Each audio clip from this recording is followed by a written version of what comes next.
An alarming new report from the University of California, San Diego found that 1 in 8 incoming freshmen have math skills that fall below high school level. A 30. What? What did you say? The Wall Street Journal came out with an article saying what I've been saying now for years. And that is that, surprise, surprise, college students, even those who graduated with A's from high school, can't do elementary school math. So here's the Wall Street Journal article. It just came out apparently Sunday's Wall Street Journal, that the college students who can't do elementary math. Are we surprised? Yes, they're acting surprised. And let's take a look at what it says. What's really shocking is that they come into college not being able to add fractions, and I found this. Nobody knows how to add fractions. As I say, very few high school students know fifth grade math or sixth grade math. Even fewer college students can do fifth grade math or sixth grade math. And this is the situation. And even those, and what's really shocking is that because so many students were numerically illiterate, the university added a remedial class for middle and elementary school math in college. Remarkably, they're shocked. Among the students placed in that math course, 94% had completed an advanced math class in high school, which means pre-calculus, calculus, statistics, and received an average of an A or an A minus rather in their math courses. Okay? I've been saying this for years and years, working with kids across the board from middle school, elementary school, middle school, high school, and college and beyond, and see this routinely. So let's watch the video that was published along with this Wall Street Journal article.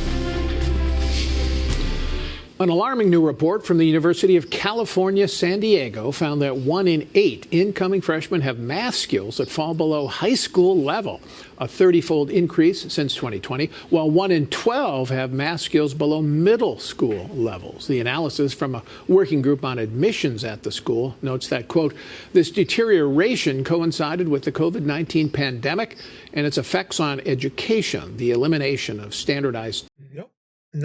Sorry, guys, but this problem occurred long before COVID.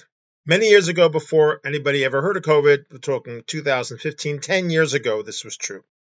10 years ago, 11 years ago, 12 years ago, I would walk around asking 8th graders, 9th graders, what 15% of 100 is. And most had no clue, would just freak out at the question alone. So, yeah, COVID made things worse, but sorry, it's not COVID. The problem goes back. It's much deeper than that and long precedes that. Testing, grade inflation, and the expansion of admissions from under-resourced high schools. The combination of these factors has produced an incoming class increasingly unprepared for the quantitative and analytical rigor expected at UC San Diego. We are back with our panel. Dan, this to me this ought to be a 5-alarm fire. It's really something. Yeah, it's a clear and present danger to the United States. I mean, here we're living in a world of we need people to work in artificial intelligence, the defense industries, medicine and science, and these kids can't do math at a middle school level. But, you know, the emphasis when we do these stories is always on these young people coming into college. They're unprepared and are always looking at them. Look, they're no more or less intelligent than the people from generations before. They are not the problem. The problem is the system that is supposedly preparing them to go to college. That means the teachers and the school system. I mean, you could give some of these tests to some of these math teachers, and I'll bet they would fail them because they just don't know how to teach their courses anymore. Much more attention has to be paid to what's going on in the public schools in this country. Most of those students undoubtedly go to public schools in California. They are failing the American system. It's just not getting enough attention. You've looked at the report, Alicia, and it's startling. One of the facts, if I got this correct, is that the high school students who can't really perform at high school level nonetheless got A's or A minuses on the grades in math? That's right. They had an average GPA in their math high school classes of an A minus. Now, this just reflects the overall grade inflation you're seeing in high schools, and probably it all goes all the way to middle schools and elementary schools where they just pass kids along even when they're not proficient. Everybody's That's right. And you're actually seeing increasing graduation rates. Yep, that's exactly right. The teachers, what he said is exactly right. Maybe not most. Many math teachers. I've personally met several math teachers, both teachers in elementary school, middle school, high school, tutors, special ed tutors in middle school and high school, public school and private, who don't know math at all. Don't know can't do fifth grade math. And I've had teachers admit to me. I've had tutors who told me, well, I can only teach up to seventh grade math. I say, why? You're a teacher, you're a math tutor. Why can't you teach more than seventh grade math? And they tell me because I don't know algebra. And I don't say this, but sorry if you can't, because by the way, kids are being exposed to algebra in sixth grade. And the point is, if you can't do algebra, that's basic math. If you can't do algebra, which is sixth grade math, starts in sixth grade, then you can't be teaching fifth and sixth grade math. I see teachers who can't do fifth grade, who teach fifth grade math, who can't do fifth grade math, but they just follow a curriculum. A fourth grade math teacher in a top public school system, Great Neck, New York, who admitted to me that I don't know what the curriculum is. They give us sheets, the day before, the day of. I don't know what we're teaching next week. She had no clue. And so the situation is the same, by the way, in public schools, in private schools, coast to coast. I've seen this, and what you're seeing, and I've said this for years, and people say, "Oh, you can't say this." That how is it that these kids are doing well? They're getting A's. So parents say, "Hey, my child's doing okay. Fifth grade, sixth grade math, seventh grade math." And I say, "No, don't be so sure. Basically, you can get an A in fifth grade, sixth grade, seventh grade math, and not know any math at all."